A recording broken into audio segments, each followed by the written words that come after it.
Baik, perkenalkan kami dari kelompok 11 ingin mempresentasikan tentang eh, mata kuliah dari kalkulus 2 yaitu dari bab 13. Sebelumnya perkenalkan, nama saya Renaldi Pripta Puspito dengan NPM 210633401.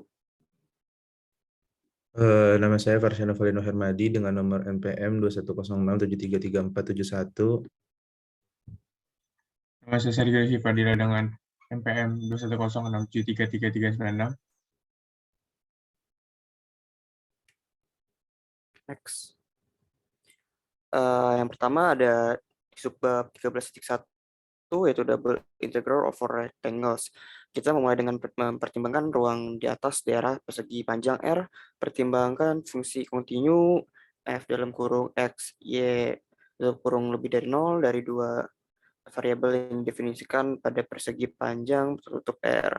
Seperti yang bisa lihat di gambar seperti ini. Lalu di sini ada AB dikali CD menyatakan produk sertesian dari dua interval tertutup AB dan CD. Ini terdiri dari pasangan persegi panjang XY demikian rupa sehingga A kurang dari sama dengan X kurang dari sama dengan B dan C kurang dari sama dengan Y kurang dari sama dengan D. Grafik F mewakili permukaan di atas bidang XY dengan persamaan Z sama dengan F dalam kurung X, Y itu kurung di mana Z adalah tinggi permukaan di titik XY, misalkan S adalah benda padat yang terletak di atas R dan di bawah grafik F sesuai dengan gambar di atas, basis padatan adalah persegi panjang R pada bidang XY, maka kami ingin mencari volume V dari benda padat S. Next. Contoh soalnya, hitung volume benda padat yang dilingkupi oleh bidang-bidang tersebut. Contoh sedikit berbeda dari yang sebelumnya, di sini wilayah D tidak diberikan secara eksplisit sehingga kita harus menemukan pertama perhatikan bahwa dua bidang terakhir benar-benar memberitahu kita bahwa kita tidak akan melihat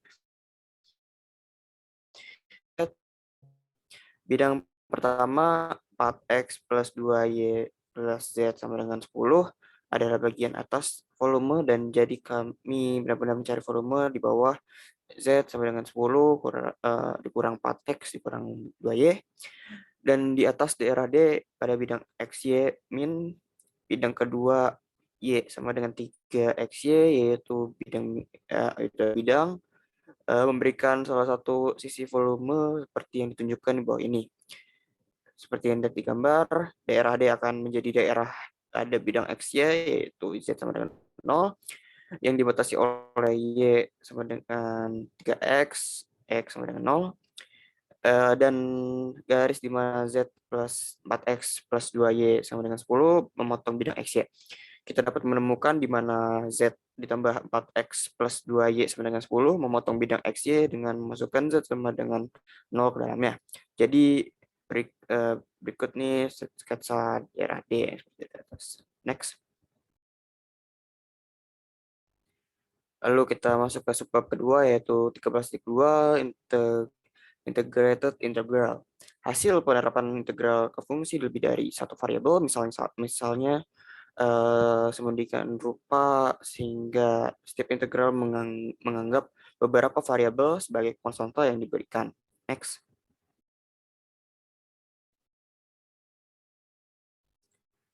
Fubini's theorem.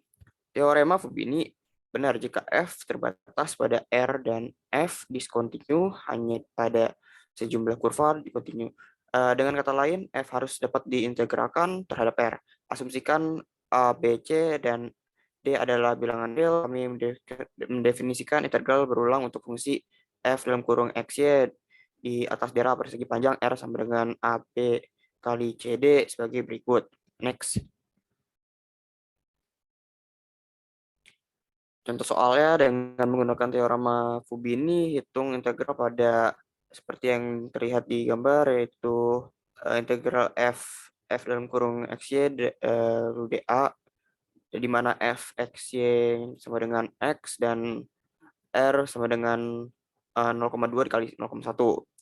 Yaitu teorema Fubini menawarkan cara yang lebih mudah untuk mengevaluasi integral ganda dengan menggunakan integral berulang.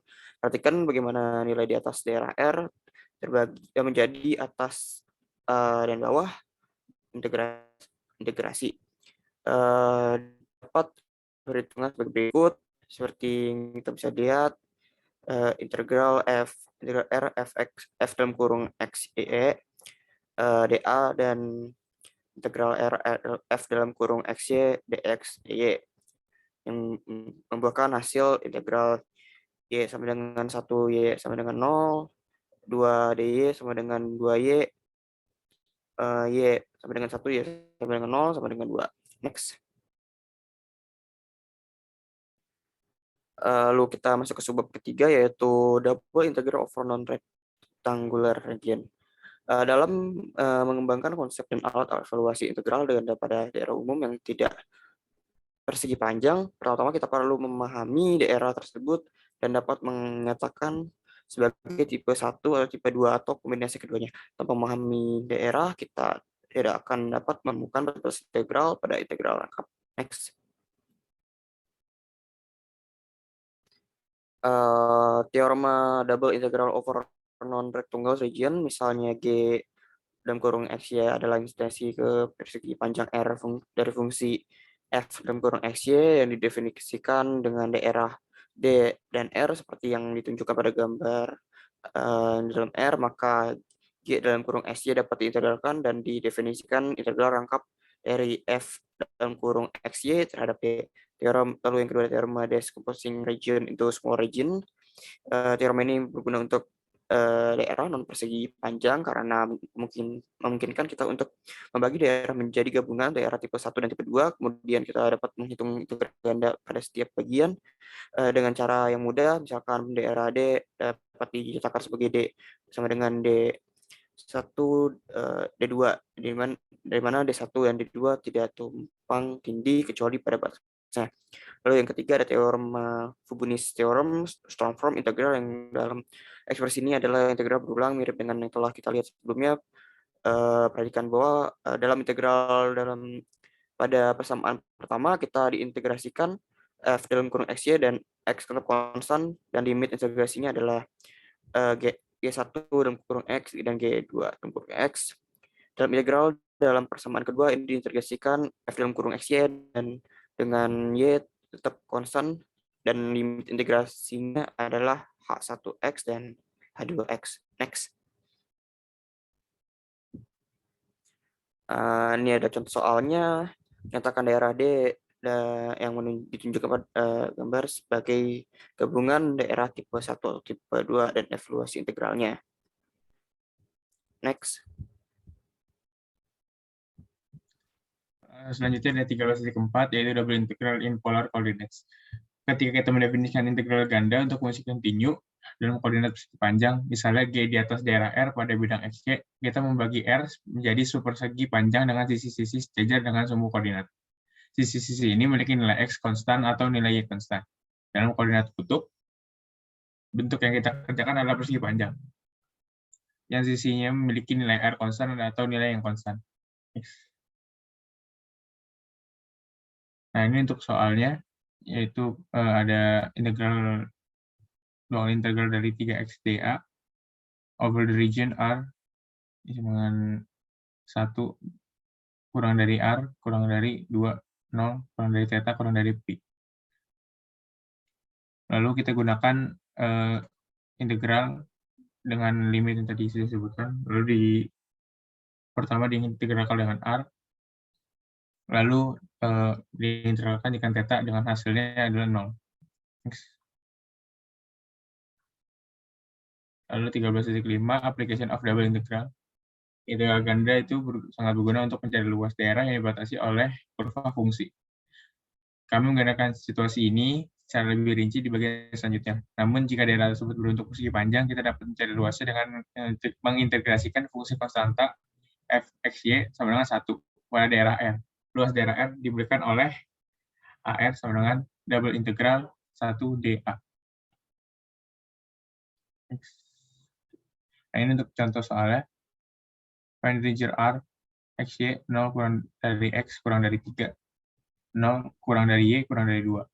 Dengan menggunakan double integral, kita bisa integrasi 1 di atas region R. Untuk pembahasannya di bawah, dapat lihat hasilnya adalah 3 kali 2 atau 6 unit. X. Dan lalu ada 3 ke 6, yaitu surface area atau luas permukaan bidang 3 dimensi adalah luas total semua permukaannya. Dalam kehidupan nyata kita menggunakan konsep luas permukaan objek yang berbeda. Ketika kita ingin membungkus sesuatu, melukis sesuatu, dan akhirnya kita membangun sesuatu untuk mendapatkan desain terbaik. Mari kita pelajari tentang permukaan 3D artikel ini. Next.